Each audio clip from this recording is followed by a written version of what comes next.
오늘은 정말 특별한 분을 모셔봤습니다. ETF의 아버지라고 불리는 배재규 대표님과 함께 하도록 하겠습니다. 대표님 안녕하세요. 네, 반갑습니다. 한국투자신탁운용 배재규 사장입니다. 대표님께서 이제 명함을 주셨어요. 한국투자신탁운용의 이제 사장님이시잖아요. 보통 유튜브 출연은 이렇게 사장님께서 안 하시지 않으신가요? 제가 이제 책을 작년에 출판을 했는데요. 네. 책을 쓴 이후부터 많은 투자가들이 장기적으로 돈을 좀 벌게 해줬으면 좋겠다는 생각 때문에 책을 출판을 했지만 책만 가지고 또 부족하다는 의견이 있어서 직접 좀 요약해서 설명하고 그 설명을 들으신 분들이 읽으면 훨씬 도움이 될 것 같아서 이렇게 나오기도 합니다. 네, 지금 책 제목을 보니까요. 누구나 투자로 부자가 될 수 있다라는 책 제목입니다. 정말 부자가 될 수 있습니다. 네, 주식 투자의 전문가가 아니라 일반인들도 일정 소득만 있다면 시간이 걸린 후에 부자가 될 수 있다라는 그런 의미로 누구나라는 글자를 썼습니다. 예. 네, 너무 궁금한데요. 책 내용을 보면 이제는 투자의 공식을 바꿔야 된다라는 내용들을 계속 강조하고 계시거든요. 네. 그 의미가 정확하게 어떤 의미인가요? 지금까지 대부분 그 투자가분들이 투자하는 방식이 네. 제조업 시대 때 적용됐던 투자 방식을 적용하고 있습니다. 근데 우리는 지금 디지털 시대에 살고 있습니다. 네. 그래서 게임의 룰이 바뀌었는데도 여전히 제조업 방식의 투자를 하고 있어서 그렇게 해서는 물론 이제 돈을 벌 수는 있겠지만 제가 이 책에서 얘기하는 장기적으로 부자가 확실히 될 수 있는 방법은 아니라고 생각을 합니다. 그래서 그 차이가 뭔지를 네. 투자가들에게 독자들에게 알려주고 싶어서 책을 썼습니다. 아무래도 우리나라는 좀 제조업 중심이잖아요. 그리고 뭐 네. 수출로 먹고 사는 나라다 그렇습니다. 이렇게 얘기를 네. 하고 있는데 그럼에도 불구하고 제조업의 그 관습에서 탈피해야 된다라는 말씀이신 거예요. 한국 산업만 보게 되면 한국에는 아직 테크 기업이라고 할 수 있는 기업들이 몇 개 없습니다. 그리고 그 테크 기업들도 성과가 좀 부진한 상태고요. 그래서 테크 기업은 대개 이제 제가 말하는 테크 기업은 미국에 있는 기업들이 많고요. 그런 부분들이 왜 지금 디지털 시대에는 테크 기업들이 장기적으로 부의 창출을 하는 주된 수단이 되는지 그걸 좀 구분해서 얘기해 드리고 싶었습니다. 네. 그럼 딱 확실하게 제조업과 지금 테크 산업이 어떻게 다른지를 좀 짚어주시면 좋을 것 좋은 같아요. 질문이신데요. 네. 그림 한번 올려봐 주시겠어요? 제조업하고 테크 기업의 기본적인 차이는 디지털 시대에 주된 부를 창출하는 기업들을 테크 기업이라고 표현을 했고요. 제조업이라고 하는 것은 전기기관이 발명된 이래로 2000년까지 세상의 부를 주도해왔던 기업들입니다. 쉽게 얘기하면 저 표에서 보시면 기업들이 가지고 있는 비즈니스 모델을 세 가지로 나눠서 얘기할 수 있습니다. 하나는 상품 개발, 제조, 마케팅 세 개로 나눌 수 있는데 개발이라고 하는 것은 만드는 게 아니고 기획 단계를 얘기하는 거고요. 제조는 소위 말하는 물건을 만드는 겁니다. 그래서 제조업이라고 하는 것은 물건을 만드는 데서 가치를 창출하는 기업들입니다. 이게 전기기관이 나온 이래로 그때부터 이제 공장 제도가 생기고 그다음에 또 전기가 나와서 대량 생산이 돼서 그게 2000년까지 그 250년 정도를 제조업 시대라고 표현을 하고 있고요. 그다음에 테크 시대는 인터넷이 도입된 본격적으로 도입된 2000년 이후 지금까지를 테크 시대로 이렇게 시기로는 이렇게 구분을 하고요. 제조업 시대 때 이 대부분의 기업들은 물건을 만드는데 제조하는데 초점을 둬서 제조하는 데서 가치를 창출하는 기업들이고 테크 시대는 제조가 아니라 상품을 기획하고 그리고 마케팅하는 데 초점을 두는 겁니다. 그리고 그렇게 해서 기획한 상품들을 누구한테 맡기냐면 제조업에 맡기는 겁니다. 그래서 물건을 제조하는데 중점을 두는 기업들은 제조업, 물건을 제조하지 않고 기획하고 마케팅에 초점을 두는 회사를 테크 기업이라고 하는데 이러면 애플, 엔비디아, 아마존, 구글 이런 회사들이 테크 기업입니다. 삼성전자, TSMC, 포스코 이런 기업들은 제조업의 대표가 되겠죠. 이 표에서 한번 보시면요. 애플 같은 기업들은 제조보다는 빨간 선이 되겠습니다. 그죠? 개발이나 판매 쪽에서 가치 창출을 많이 합니다. 그 다음에 TSMC나 삼성전자 같은 경우에는 제조 쪽에서 파란 선이 되겠죠. 이쪽에서 가치 창출을 더 하는 이렇게 구분이 되고요. 이 내용을 그대로 자산운용에다 적용을 하게 되면 개발, 상품 개발, 제조 대신에 제조에 운용이 들어가면 됩니다. 그래서 상품 개발, 운용, 마케팅이 되는데 운용에서 가치를 창출하고자 하면 그게 액티브 운용이 되고요. 운용은 패시브하게 하고 상품 개발이나 판매, 마케팅에 초점을 두면 패시브 운용이 되겠습니다. 그러니까 자산운용 시장도 액티브에서 패시브로 바뀌어온 것처럼 이 산업도 제조업에서 테크, 디지털로 바뀌고 있는 게 뭐 우연일치일 수는 있겠지만 같이 이렇게 시대가 변하고 있다는 것을 이 표 하나로 볼 수가 있겠습니다. 어쨌든 뭐 제조업이던 지금 말씀해주신 테크 기업이던 기업 입장에서는 수익성을 증대시키는 게 굉장히 중요할 텐데 그렇습니다. 지금 제조업 같은 경우에는 뭐 설비 투자, 원재료 구입, 제조, 판매 이렇게 뭔가를 투입해야지만 돈을 버는 구조라고 볼 수가 있고 네. 또 테크 같은 경우에는 그래도 세팅, 아이디어 이런 것들을 잘 세팅을 해두면은 이익이 폭발적으로 성장한다. 여기에 좀 차이점이 있는 것 맞습니다. 같습니다. 좀 더 부연 설명드리면 네. 제조업이라고 하는 것은 기본적으로 생산 수단이 공장과 기계가 되겠습니다. 그래서 매출을 늘리려면 일단 공장을 지어야 되고요. 기계를 가져와서 설비 투자를 해서 원재료를 사와서 만들어서 팔아야 매출이 나오는데 그 매출이 전부 수익이 아니라 아까 말씀드린 공장, 설비, 원재료 가격을 빼고 나면 그 수익이 굉장히 적습니다. 그래서 제가 1차 함수적인 그 산술급수적인 증가라고 표현을 했고요. 테크 기업들은 테크 기업이 매출을 늘리기 위해서는 아이디어가 있어야 되고요. 그 아이디어를 구현하기 위해서는 컴퓨터가 있어야 됩니다. 그리고 컴퓨터를 돌리려면 전기가 있어야 되겠죠. 요 세 개면 되는데 예를 들어서 이렇게 해서 비즈니스 하는 기업들이 추가적인 매출을 늘리려면 다시 이런 그 아이디어 컴퓨터를 시작하는 게 아니라 전기만 더 있으면 똑같은 서비스니까 제공할 수 있거든요. 결국은 한계 비용이 거의 제로라고 보면 되는 겁니다. 매출 자체가 수익이 되는 거거든요. 그렇게 보면 이쪽에서의 수익 증가는 2차 함수, 기하급수인 증가다. 그렇다면 이 마진율이 적은 제조업에 투자할래? 또는 계속 수익성이 좋은 테크기업에 투자할래? 당연히 테크기업에 투자하는 겁니다. 그래서 투자의 공식을 바꿔야 된다라고 그렇습니다. 좀 강조를 예. 해주신 거고 투자의 공식이 바뀌려면 우리가 기존의 과거의 관습대로 투자를 하면 안 되는 거잖아요. 그렇겠죠. 네. 치명적인 과거의 관습이 있다면 지금 고쳐야 될 게 있다면 어떤 게 있을까요? 그러니까 제조업 시대 때 대표적인 투자 원칙 또는 전략이라고 하면 가치주 투자가 되겠습니다. 가치주 투자라는 건 뭐냐면 제조업 시대 때는 예를 들어서 어떤 특정 산업이 호황을 맞이하게 되면 그게 연루된 산업들이 같이 호황을 갑니다. 예를 들면 자동차 산업이 잘 되면 자동차에 철강을 제공하는 철강도 잘 되고 그게 또 각종 화학이라든지 균등하게 같이 동시에 균형 성장을 하게 되는 그런 효과가 있었고요. 또 대기업이 잘 되면 중소기업도 잘 되는 그런 시대의 산업이었던 겁니다. 그래서 제조업 시대 때 가장 중요한 변수는 뭐냐면 경기입니다. 경기가 좋을 때는 수익성이 좋아지니까 주가가 올라가고 경기가 나쁠 때는 수익성이 나빠지니까 주가가 떨어지는데 경기라는 게 계속 반복을 하다 보니까 경기가 안 좋아서 주가가 낮아지면 주가는 또 경기가 좋아질 때 올라갈 거 아닙니까? 그럴 때 주가가 낮을 때 가치주가 되는 거죠. 싸게 사서. 그때 사서 경기가 좋아지면 팔고 싸게 사서 비싸게 팔고 이게 가치 투자의 기본 포맷이라고 보면 되는데요. 그 기준에 의해서 보면 테크 기업은 한 번도 가치주의였던 적이 없습니다. 그래서 세상은 이미 제조업이 아닌 테크 기업들이 불을 주도하고 있는데 아까 제가 예를 들었던 그런 기업들이 2000년 이후에 대부분의 불을 주도하고 있습니다. 그 기업은 절대로 투자할 수가 없어져요. 그렇기 때문에 기존의 그런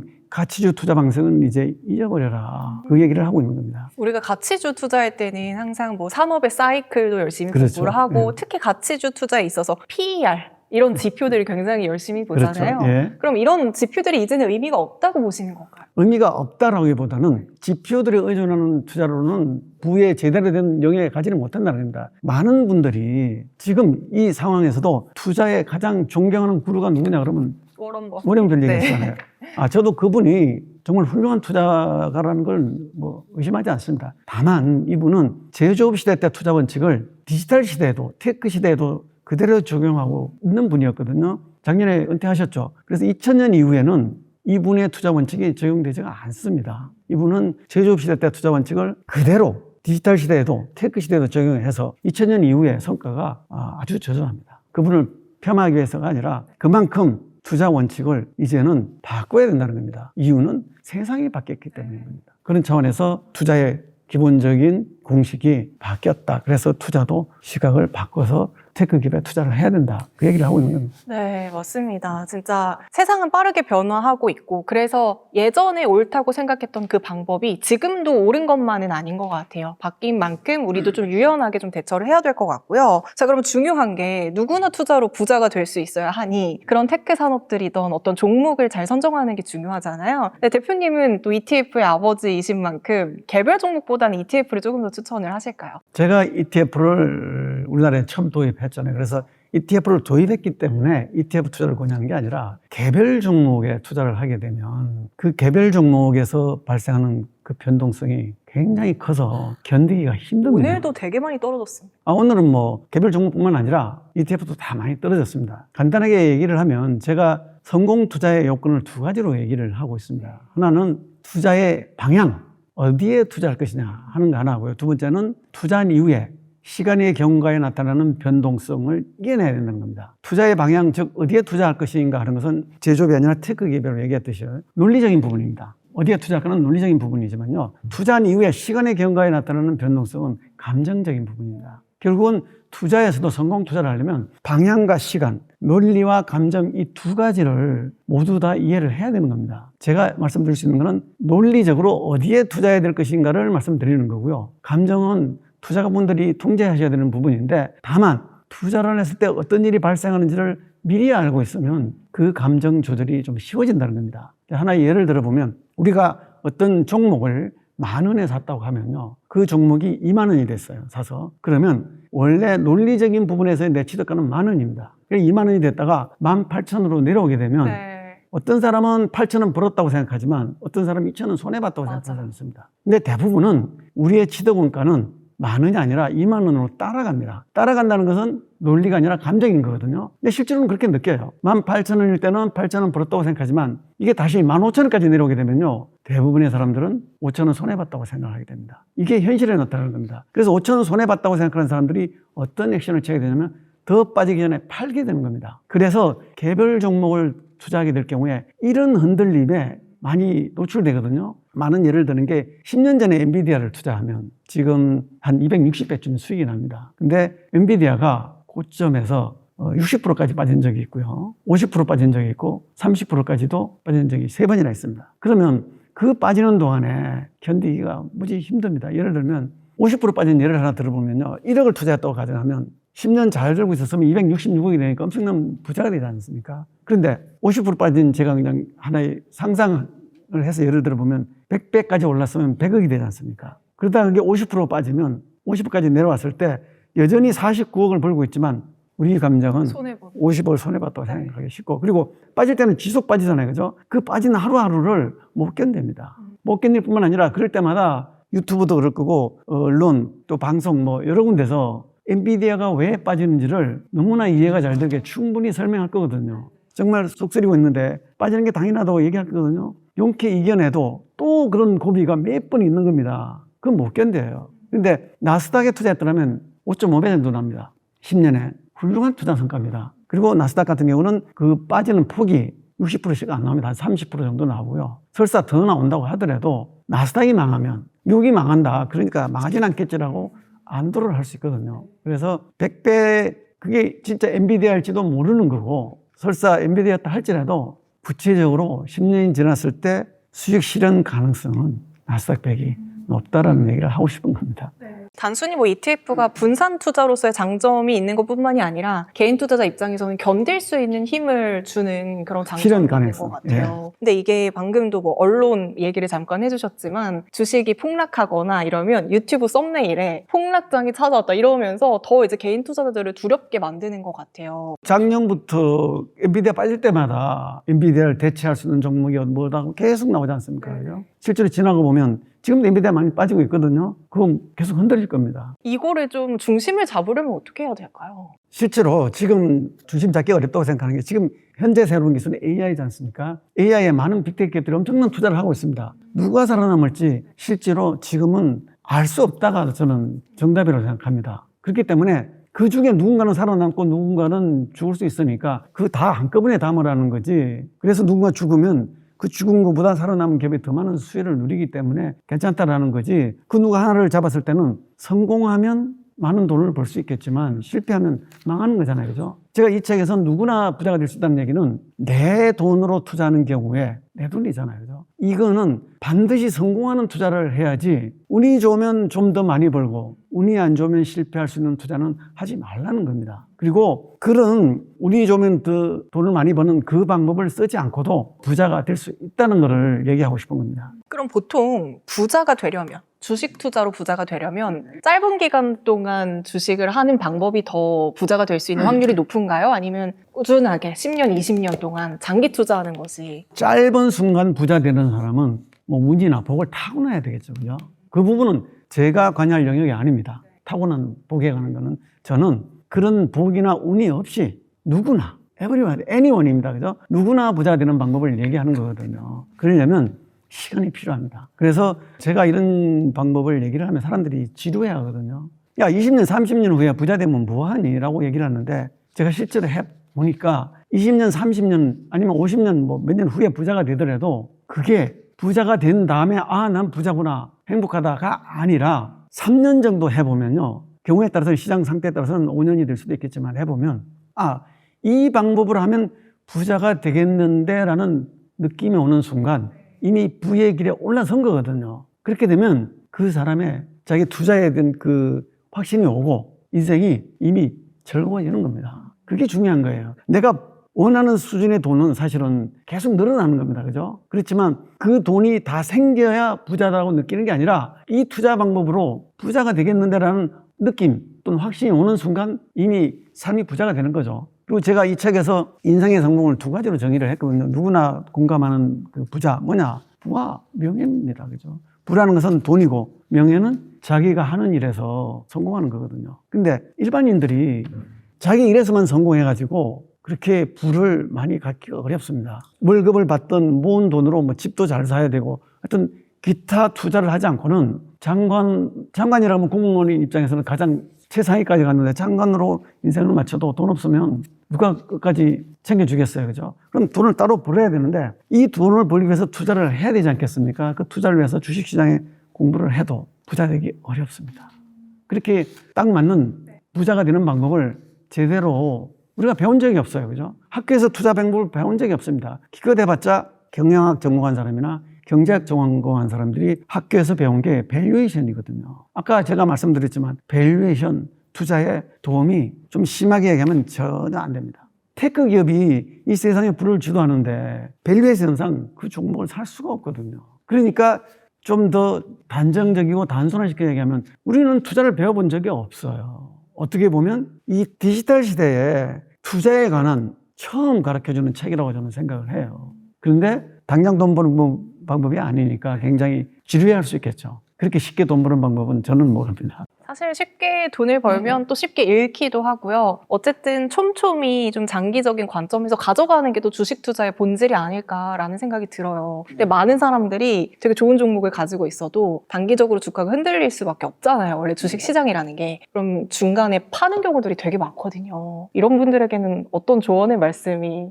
필요할까요? 이제 이 책에서 얘기하는 큰 두 가지 포인트가 첫 번째는 제조업이 아닌 테크 기업에 투자하는 거고요. 두 번째는 내가 부를 축적하기 위해서 투자를 단기적인 그 뷰를 가지고 투자를 해서 돈을 벌어서 다시 또 투자를 하고 또 벌어서 투자하고 그 방법을 하지 말라는 겁니다. 아, 갈아타기가. 그거 하지 말라는, 아예 하지 말라는 겁니다. 네네. 투자는 나중에 내가 부를 얻을 수 있다고 생각하는, 즉 미래의 성장에 지금부터 투자를 하는 겁니다. 지금 좋아 보이는 것에 투자하는 게 아니라 미래에 좋아 보이는 것에 투자를 하는 겁니다. 요거 제가 표를 하나 준비했는데 보고 말씀드릴까요?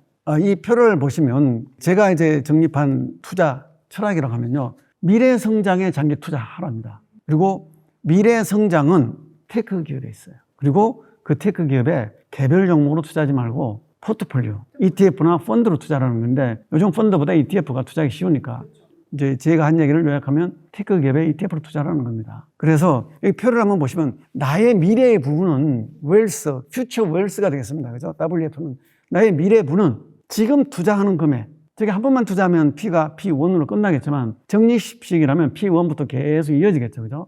1 플러스 R의 N성인데 N은 몇 년간 투자하느냐, 장기 투자를 얘기하는 거고요. R이라고 하는 것은 내가 투자하는 데서 얻는 수익률을 얘기하는 겁니다. 근데 대부분의 투자가들은 어떻게 하고 있냐면 저 R을 매번 좋은 R을 찾아다니는 겁니다. 여기 갔다 요번에 좋은 거 사서 네. 투자해서 돈을 좀 벌면 수익을 내면 팔았다가 다시 또 다음에 좋은 걸 찾고 그렇게 하면 어떤 일이 벌어지냐면요. 예를 하나 들어드리면 내가 한 2번 연속으로 벌고 또는 3번 벌고 4번째 깨지면요. 앞에 번 게 날아갑니다. 단적인 예를 들면요. 한번 알아맞혀 보십시오. 첫 번째 투자에서 더블이 났습니다. 100%. 근데 두 번째 투자에서 50% 손실이 나요.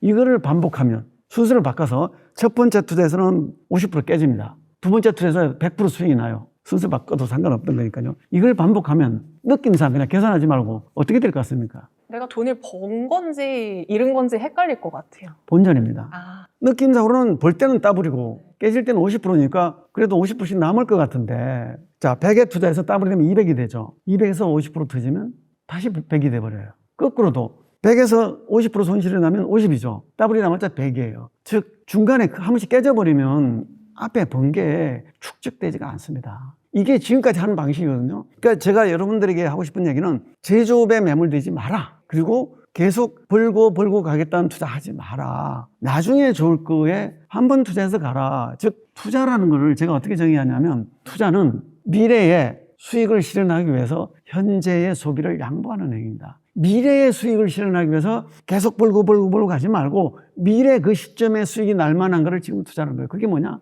미래 성장이 있는 테크 기업에 투자하는 겁니다. 테크 기업의 가장 대표 지수가 나스닥 100이고요.